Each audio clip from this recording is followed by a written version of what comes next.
আসসালামু আলাইকুম। জনাব তারেক রহমানের পাণ্ডিত্যের গভীরতা।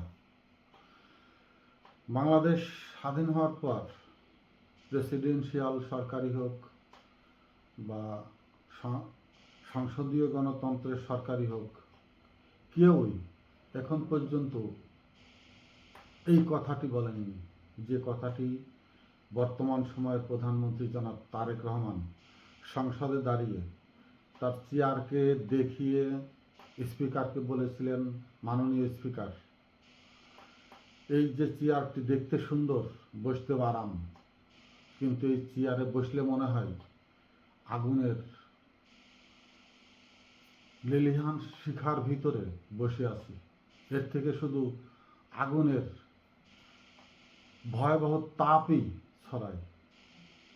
এমন তিনি বলেছিলেন যে এখানে দাঁড়িয়ে আমি হয়তো হাততালি পাওয়ার মতো,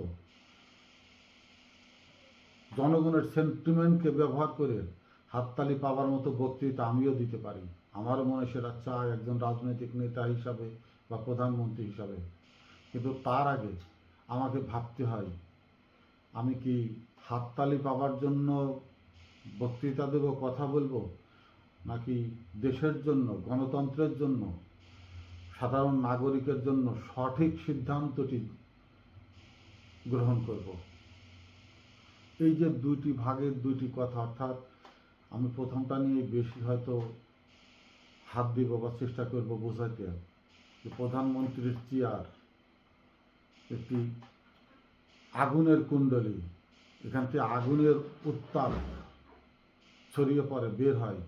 তার মানেই হলো ওখানে বসলে যে দায়িত্বভার প্রধানমন্ত্রীর কাঁধে পড়ে, সেটা অত্যন্ত যন্ত্রণাদায়ক, বেদনাদায়ক, অত্যন্ত অস্থিরতার জায়গা। কারণ একটি দেশের, একটি রাষ্ট্রের দায়িত্ব শুধু প্রধানমন্ত্রিত্ব পদ অলঙ্কারকৃত নয়। ওখানে বসে আমি যা ইচ্ছা তাই করব, বা যা যেটা করবার সেটাও করব, যেটা করার না প্রধানমন্ত্রীর পদকে ব্যবহার করে সেটাও করব, সেটা নয়।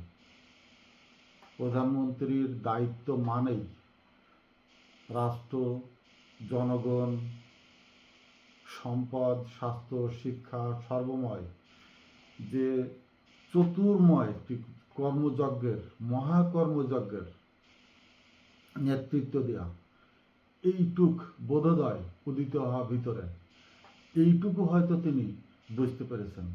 এইটুকু যে একজন বুঝতে পারে, সে ৭৫ ভাগ দায়িত্ব শেষ করে ফেলে, আর ২৫ ভাগ হলো সেই দায়িত্ব পালন করা, যেটা সে বুঝেছে সেই দায়িত্ব পালন করার বাকি থাকে মাত্র ২৫ ভাগ। এই যে বোধোদয়টা নিজের ভিতরে বিকশিত হওয়া, বোধোদয়টাকে জাগ্রত করা, প্রধানমন্ত্রীর দায়িত্বকে বুঝা, বুঝে সেই মোতাবেক নিজেকে কর্মযজ্ঞের ভিতরে নিবেদিত করা, এই জায়গাটা এ পর্যন্ত কোনো প্রধানমন্ত্রী বলেন, রাষ্ট্রপতি বলেন, জিয়াউর রহমানের কথা বাদ দিলাম, হয়তো ম্যাডাম খালেদা জিয়াও বুঝতে পেরেছিলেন, কিন্তু তার ভিতরে এক ধরনের স্পিরিট এসেছিল তার স্বামীর সান্নিধ্য পাওয়ার ফলে। কিন্তু তার আগে পরে বিগত দিনের যে স্বৈরা শাসক, তিনি শুধু প্রধানমন্ত্রী এইটুকুই বুঝতে পেরেছিলেন যে তিনি দেশের প্রধানমন্ত্রী, কিন্তু সেই প্রধানমন্ত্রীর দায়িত্বটা কি, তিনি সেই চেয়ারটাকে কখনোই প্রধানমন্ত্রীর চেয়ার মনে করেননি। ওটা একটি বসার জায়গায় মনে করে গেছেন, ওটা একটি বসে হাসি তামাশার জায়গায় মনে করে গেছেন, এবং উনি পাবলিকের সেন্টিমেন্টকে ব্যবহার করে হাততালি পাওয়ার মতো বক্তৃতাই মেরে গেছেন শুধু। কিন্তু সেই দায়িত্ববোধ, সম্মানবোধ, অবস্থানগত যে রাষ্ট্রীয় দায়িত্ব, সেটা তিনি কখনো অনুধাবন করেননি। সেটাই যদি অনুধাবন করতেন, তাহলে অন্তত দেশের থেকে, এই দেশের পাবলিকের হাতেই পেদানি খেয়ে দেশ থেকে পালাবার মতো অবস্থা তার ভিতরে হতো না।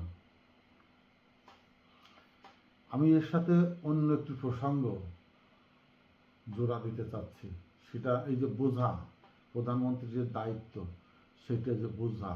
বুঝবার জন্যই। গণতন্ত্র অত্যন্ত মারাত্মক একটি জিনিস। পৃথিবীর কোনো মানুষের মন মানসিকতাই এক নয়, এক হতে পারে না। সৃষ্টিকর্তা স্রষ্টাই করেছেন প্রত্যেকটি মানুষের মতাদর্শ আলাদা করে, যার জন্য তাদের বায়োমেট্রিক হাতের ছাপ আলাদা, চোখের আই শ্যাডো আলাদা, তাদের মতামতও আলাদা। সেই মতামতকে একত্রিত করে এক জায়গায় এনে এক নিরিখে সবার পছন্দ মতো কাজ করা, এটা সম্ভব না, আদতেও সম্ভব না। ভিন্নতা রয়েছে। এই জন্যই গণতন্ত্র সহজলভ্য, সহজবোধ্য জিনিস নয়। গণতন্ত্র বা ডেমোক্রেসির ফাদার বলি, মাদার বলি, জনক বলি, যা যা কিছুই বলি না কেন, সক্রেটিস তৎকালীন যে ইতালির যে শাসন ব্যবস্থা ছিল, সেটা কোনো বিধিবদ্ধ আইন লিপিবদ্ধ ছিল না। তখনকার বিচারকরাই বিচারের আসনে বসা মানে তিনিও একজন দেবতা, এবং তার সিদ্ধান্তই চূড়ান্ত সিদ্ধান্ত হতো। সক্রেটিস যে গণতন্ত্রের উদ্ভাবক, মানুষকে জাগ্রত করে মানুষের বিবেককে খুলে দিতে চেয়েছিলেন, মানুষের মতামতকে রাষ্ট্রের আইন কাঠামো, রাষ্ট্রের পরিচালনা কাঠামো, রাষ্ট্রের উন্নয়ন কাঠামোতে প্রয়োগ করতে চেয়েছিলেন। সকল মানুষের মতামতের সমন্বিত জ্ঞানকে তিনি রাষ্ট্রের কাজে নিয়োজিত করতে চেয়েছিলেন, এবং তার এই পথটি ছিল হচ্ছে গণতন্ত্র। সবাই পছন্দ মতো তাদের কথা বলবেন, তাদের মতামত পেশ করবেন, এবং তাদের মতের সাথে যার মত মিলে যাবে তাকে তারা নেতা বানাবেন। সেই নেতাই তাদের জন্য আইন প্রণয়ন করবেন, এবং সেই আইনে রাষ্ট্র পরিচালিত হবে। জিনিসটা অত্যন্ত সহজ মনে হয়েছিল। প্লেটো কিন্তু গণতন্ত্রকে আবার বিশ্বাস করতেন না। প্লেটো এর বাইরের জগতের একজন মানুষ ছিলেন। প্লেটো জানতেন যে মানুষের ভাবাবেগ স্থির নয়, ক্ষণে ক্ষণে পরিবর্তিত হয়। একজন মানুষকে কোনো একটি অংশ ভালো লাগতে পারে, পছন্দ হতে পারে, তার বাগ্ময় বক্তৃতা কিছুক্ষণের জন্য আবেগ তাড়িত হয়ে তার মনের সাথে বা তার মানসিকতার সাথে মিলে যেতে পারে, কিন্তু পরক্ষণেই যার সাথে মনের মিল হলো সে যখন অন্য ধাঁচে, অন্য ভাবাবেগের ভিতরে, অন্য পরিস্থিতিতে তাকে বদলে ফেলবে, তখনই তার ভিতরে অন্য মানসিকতা, অন্য মানুষের উপস্থিতি এসে দাঁড়াবে। তখন আমার সাথে আবার নাও মিলতে পারে। এই যে মানুষের ক্ষণে ক্ষণে পরিণত হওয়া, পরিবর্তিত হওয়া, এটা মানুষ জেনেটিক্যালি একটি প্রবৃত্তির ভিতরেই আসে। সক্রেটিস গণতন্ত্রের জনক, কিন্তু সক্রেটিসের মৃত্যুই হয় সেই গণতান্ত্রিক ধারায়। সক্রেটিসের যে মতবাদ যখন তার রাষ্ট্রের ভিতরে মানুষের কানে কানে পৌঁছে গেল, এবং মানুষরা কথা বলতে শুরু করলো, প্রশ্ন করতে শুরু করলো, বিশেষ করে ইয়াং জেনারেশনরা বিভিন্নভাবে তাদের দেশের রাষ্ট্র কাঠামো, বিচারকদের বিচার প্রক্রিয়া নিয়ে, রাষ্ট্র পরিচালনার বিভিন্ন আইন কানুন নিয়ে কথা বলতে শিখলো, কথা বলতে শুরু করলো, প্রশ্ন করতে শিখলো। মানুষ যখন দাঁড়াতে শিখলো বা কাউকে দাঁড় করাতে শিখলো, তখন রাষ্ট্রের ভিতরে সেই অভিজাত সমাজ তারা নিজের অপমান বোধ করতে লাগলো, এবং তারা বলতে লাগলো যে আমাদের দেবতাকে সক্রেটিস অপমান করছে। আমাদের দেবতার দেওয়া নির্দেশনার বাইরে সক্রেটিস অন্য কোনো মতবাদকে আমাদের দেশের জনগণের উপরে চাপিয়ে দেবার চেষ্টা করছে। এবং সেই অভিজাত ফ্যামিলিরা, অভিজাতরাই যারা রাষ্ট্রকে নিয়ন্ত্রণ করত, তারা অভিযোগ করলো বিচারপতিদের কাছে। বিচারকরা তাদের অভিযোগ শুনলো, সক্রেটিসকে ডেকে তার অভিযোগ শোনার পরে বিচারকরা সক্রেটিসের মৃত্যুদণ্ড ঘোষণা করল। তারা রায় দিল মৃত্যুদণ্ডের, কিন্তু সেই মৃত্যুদণ্ডটি হলে যদি জনগণের ভিতরে বড় ধরনের বিপ্লব, বিদ্রোহ বা জনগণের ভিতরে অসন্তোষ সৃষ্টি হয়, তারা অভিনব পদ্ধতি গ্রহণ করল। বলল সক্রেটিসের যে মতবাদ, তার যে দর্শন, আমরা সেই দর্শনের নিমিত্তেই সক্রেটিসের বিচার কাজ সম্পাদন করতে চাই। কিভাবে? সক্রেটিসকে বলল তুমি 150 লোকের নাম দাও যারা তোমার পক্ষে কথা বলবে, তোমার পক্ষে ভোট দিবে, তোমার মতাদর্শকেই অবলম্বন করে। আর ওই রাষ্ট্র থেকে আরও 150 লোককে বিচারকরা বা ওই দেশের সম্ভ্রান্ত সমাজ, অভিজাত সমাজ নিয়োগ করলো। মোট 300 লোক নিয়ে বিশাল এক জনসভার আয়োজন করা হলো। সক্রেটিস যাদেরকে দিয়েছিলেন তারা সমাজের ওই সক্রেটিস বা নিম্ন বর্ণের, নিম্ন বিত্ত মানুষ, মধ্যবিত্ত নিম্নবিত্ত মানুষ যারা আর্থিকভাবে দুর্বল ছিল, দূরদর্শিতায় দুর্বল ছিল, তারা শুধু সক্রেটিসের কিছু কথা অবলম্বন করে এই সক্রেটিসের সাথে থাকতো বা সক্রেটিসকে অনুসরণ করবার চেষ্টা করছিল মাত্র। কিন্তু যখন এই বৃহৎ আকারে তাদেরকে উপস্থাপন করা হলো, ডেকে আনা হলো, গোপনে গোপনে সেই বিত্তশালীরা তাদেরকে বেশ কিছু পয়সা দিয়ে অনেককেই কিনে ফেলল এবং তারা তাদের বলল যে আমরা যখন হা বলবো হাত তুলব, তোমরা আমাদের সাথে হা বলবা বা হাত তুলবা। সেই বিচার কার্য পরিচালনার সময় যখন বলা হলো সক্রেটিস এদেশের একজন বিদ্রোহী মানুষ বা এদেশের সমাজের বাইরে এমন একজন মতবাদ সৃষ্ট মানুষ যিনি আমাদের স্রষ্টাকে অপমান করছেন, আমাদের বিচার কার্য নিয়ে প্রশ্ন তুলছেন, আমাদের বিচারকদেরকে নিয়ে প্রশ্ন তুলছেন, তিনি সমাজে বিঘ্ন ঘটাচ্ছেন, অসামাজিক কর্মকাণ্ড বা কথাবার্তা দিয়ে মানুষকে বিভ্রান্ত করছে, আমাদের শান্তি বিনষ্ট করছে, সমাজের বা রাষ্ট্রের যে বন্ধন, মানসিক ভ্রাতৃত্বের বন্ধন, সেটাকে বিনষ্ট করছে সক্রেটিস। তো বিচারকরা বলল তার জন্য আমাদের দেবতার যে নির্দেশ সেটা হলো সক্রেটিসের মৃত্যুদণ্ড। সক্রেটিসের মৃত্যুদণ্ড কার্যকর হওয়ার পক্ষে এখানে তার নিয়োজিত লোক এবং রাষ্ট্রের নিয়োজিত লোকেরা তার মৃত্যুদণ্ডের পক্ষে কারা আছেন বা ন্যায় বিচার আমরা যেটা করি সেটা যে ন্যায় বিচার, তার পক্ষে কারা আছেন। দেখা গেল তাদের 150 সহ সক্রেটিস নিয়োগ করার ভিতরেও প্রায় অর্ধেক লোক তার মৃত্যুদণ্ডের পক্ষে হাত তুলল বা হাঁ বলল। সক্রেটিসের জন্য খুব সীমিত আকারে বলল আপনারা হাত নামান। তারা হাত নামালে এবার বলল সক্রেটিসের পক্ষে কারা আছেন, যে তার মতবাদ সঠিক বা তার মৃত্যুদণ্ড যেটা আমরা ঘোষণা করেছি সেটা অন্যায়, তার পক্ষে কতজন আছে। দেখা গেল খুবই নগণ্য একটি অংশ তার পক্ষে হাত তুলেছে। অর্থাৎ যে গণতন্ত্রের জনক নায়ক, তাকে মৃত্যুদণ্ড দেওয়া হচ্ছে তারই মতাদর্শে, সেই গণতান্ত্রিক পদ্ধতিতে, গণতান্ত্রিক ধারায়, কিন্তু সে যে মতবাদ যাদের উদ্দেশ্যে তৈরি করেছিল, যাদেরকে শক্তি যোগানোর জন্য, যাদের মতামতকে রাষ্ট্রে প্রতিফলিত করবার জন্য তিনি তৈরি করেছিলেন, তারা কিন্তু অর্থের বিনিময়ে সেদিন বিভিন্ন সুযোগ সুবিধা পাবার বিনিময়ে অভিজাতদের পাশে বসবার সুযোগ, শুধু বসবার সুযোগটুকু তারা সম্মান বোধ করেছিল এবং যার জন্য সেই সক্রেটিসের পক্ষে তারা কিন্তু সেদিন ভোট দেয়নি, তারা সেই অভিজাতদের পক্ষে ভোট দিয়েছে। এবং সক্রেটিস সময় চেয়েছিল যে আমাকে আরেকবার সময় দেওয়া হোক।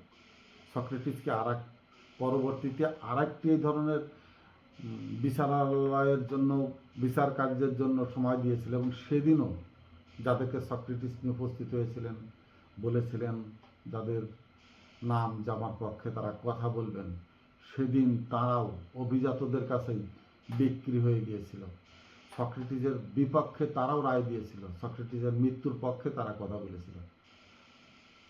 পরবর্তীতে সক্রেটিসের হেমলক বিষপানে মৃত্যুদণ্ড দেওয়া হয় এবং তার শিষ্য প্লেটো অত্যন্ত মর্মাহত হয়েছিলেন এবং তিনি প্লেটোর যে বই আছে, বইটি রিপাবলিক অথবা পলিটিক্স, বইটির নাম আমার এই মুহূর্তে মনে আসছে না, কিন্তু সক্রেটিসের নাম করে তো প্লেটোই বই লিখে গেছে, সক্রেটিস তো কোনো বই লিখে যাননি, বইগুলো সবই প্লেটোরই লেখা, তার গুরু সক্রেটিসকে ব্যবহার করে লিখে গেছেন। তো যেখানে হোক, আমি যতটুকুন আমার এই মুহূর্তে মনে পড়ছে যে হতাশ হয়েছিলেন তিনি, গণতন্ত্রকে নিয়ে তিনি সৃষ্টি করেছিল এবং গণতন্ত্র কতটুকু ফলপ্রসূ হবে তিনি এটা নিয়ে নিজেই বিভ্রান্ত করেছিলেন। আমাদের বিদ্যুৎ, আমি যেটা লাইট জ্বালিয়ে কথা বলছেন, এর জনকও বিদ্যুৎ স্পষ্ট হয়ে মারা গিয়েছিলেন। তো গণতন্ত্র আমি যেটা বলছিলাম যে সঠিক, একেবারে নিখুঁত কোনো রাজনৈতিক সংগঠন বা রাজনৈতিক সরকার গঠনের জন্য একটি উপযুক্ত পন্থা নয়। হতে পারে সেই পন্থাটি যাদের দেশের নাগরিক হওয়ার সাথে সাথে সে সংসদের সংবিধান বুঝবে রাষ্ট্রের, অর্থাৎ মিনিমাম যোগ্যতা যতটুকু এডুকেশনালি হোক না কেন, 18 বছর বয়স আমাদের দেশে, সেই সাথে তার শিক্ষার মান যতটুকুনো, অন্তত তার নাগরিক অধিকারটুকু কি তার সেই শিক্ষার জীবনে এসএসসি বা ইন্টারমিডিয়েট পর্যন্ত পাঠ্যপুস্তকের মাধ্যমে অন্তত এটুকু যেন সে বুঝতে পারে যে সংবিধান তাকে নাগরিক হিসাবে কি কি অধিকার দিয়ে থাকে, তার শাসকগণ বা তার নির্বাচিত প্রতিনিধি রাষ্ট্রের কি কি সুবিধা নিয়ে থাকে এবং কি কি ক্ষমতা প্রয়োগ করতে পারে রাষ্ট্রের উপরে, এবং তার উপরে নিপতিত কতটুকু কোন ধাঁচের ব্যক্তি কতটুকু ক্ষমতা তার উপরে বহন করতে পারে, তার উপরে গুলি চালাবার ক্ষমতা কে রাখতে পারে এবং কোন পরিস্থিতিতে, মৌলিক কিছু কিছু বিষয়ে অবশ্যই জানতে হবে। সেই সাথে অর্থের সরাসরি, কি 500 টাকা দিল, 1000 টাকা দিল, এ দিয়ে একটু এক প্যাকেট খিচুড়ির জন্য মানুষ মারা যাচ্ছে, সেখানে 500 টাকা 1000 টাকা দিয়ে মানুষ ভোট বিক্রি করবে, এ তো মানে সেই ঐতিহাসিক কোনো ঘটনা নয়, একেবারে স্বাভাবিক ঘটনা। অতএব সেক্ষেত্রেও সেই জায়গাটা তৈরি করতে গেলে মিনিমাম যে দেশের মানুষ তার নিজস্ব মাথাপিছুর আয়ের 75% নিজে ভোগ করতে পারে, অর্থাৎ সে কারো দ্বারস্থ হবে না, কারো হাত পাতবে না, তার কর্মসংস্থান থাকবে, মাস শেষে তার আয়ের এমন একটি সংস্থান থাকবে যা দিয়ে তার সংসারকে নিখুঁতভাবে সে পরিচালনা করতে পারবে। একজন নাগরিক রাষ্ট্রের সম্মান বোধ করবে যে সে রাষ্ট্র তাকে এমন একটি জীবন ব্যবস্থা করে দিতে সক্ষম, যে ব্যবস্থা তাকে তার জায়গায় মহান করে তোলে। আত্মিকভাবে সে গৌরব বোধ করে যে সে কারোর কাছে মাথা নত করার প্রয়োজন নেই, কারোর কাছে হাত পাতবার প্রয়োজন নেই, মামলায় মকদ্দমায় পড়বার মতো কোনো ষড়যন্ত্রের এ রাষ্ট্র পরিচালিত হচ্ছে না, ষড়যন্ত্রের বাইরে তাকে মুক্ত বাক স্বাধীনতা, মুক্ত আচরণ স্বাধীনতা, এই নয় যে সে উচ্ছৃঙ্খলতা হয়ে পড়বে, সে যা ইচ্ছে তাই খুন জখম মারামারি ছিনতাই দখল, এগুলো স্বাধীনতা না, এগুলো বিশৃঙ্খলতা। আর এই বিশৃঙ্খলতা একজন সাধারণ নাগরিক করে না, এই বিশৃঙ্খলতা তারাই করে রাষ্ট্র যাদেরকে মদত দেয়, অর্থাৎ রাষ্ট্র তার রাষ্ট্রীয় ক্ষমতা দিয়ে সন্ত্রাসকে লালন করে। একজন নাগরিক যখন বুঝতে পারবে যে রাষ্ট্র সন্ত্রাসকে লালন করে, এই রাষ্ট্র দুর্বৃত্তকে লালন করে, এই রাষ্ট্র চাঁদাবাজিকে লালন করে, সেই জায়গাটা থেকে তার অবস্থান, তার শক্তিশালী একটি দৃঢ়তম অবস্থান তৈরির যতক্ষণ পথ সুগম হবে, তখন গণতন্ত্রের জন্য ওই নাগরিক প্রয়োজন। তার আগে পয়সা দিয়ে ভিখারির মতো কাঠ দিয়ে রাষ্ট্র কেন একজন নাগরিককে বিভিন্নভাবে সাহায্য করবে, রাষ্ট্র তাকে স্বাবলম্বী করে তুলবে, সে রাষ্ট্রের একজন নাগরিক রাষ্ট্রের সম্পদ হয়ে তুলবে, রাষ্ট্র নিজেই সম্পদ হয়ে নাগরিককে ভিখারি করে কেন সাহায্য দেবে, রাষ্ট্র নাগরিককে সম্পদে পরিণত করবে, ওই নাগরিক রাষ্ট্রকে সম্পদশালী করবে দিলে তার শ্রমের মধ্য দিয়ে। এদেশে উল্টা গণতন্ত্র, এই গণতন্ত্রকে প্রতিহত করে দিতে হবে। মোট কথা এই গণতন্ত্র নয়, এটা পুঁজিবাদী ধনতান্ত্রিক বা সাম্রাজ্যবাদী কয়েকজন ধনকুবেরদের দ্বারা পরিচিত রাষ্ট্রের তার নামই, তার মিথ্যে নাম, ছলনাময়ী নাম, চিটারি বাটপারি নাম হচ্ছে গণতন্ত্র, বা এবং ধনকুবেরদের একটি ক্লাবের নামই হচ্ছে দেশে গণতান্ত্রিক সরকার,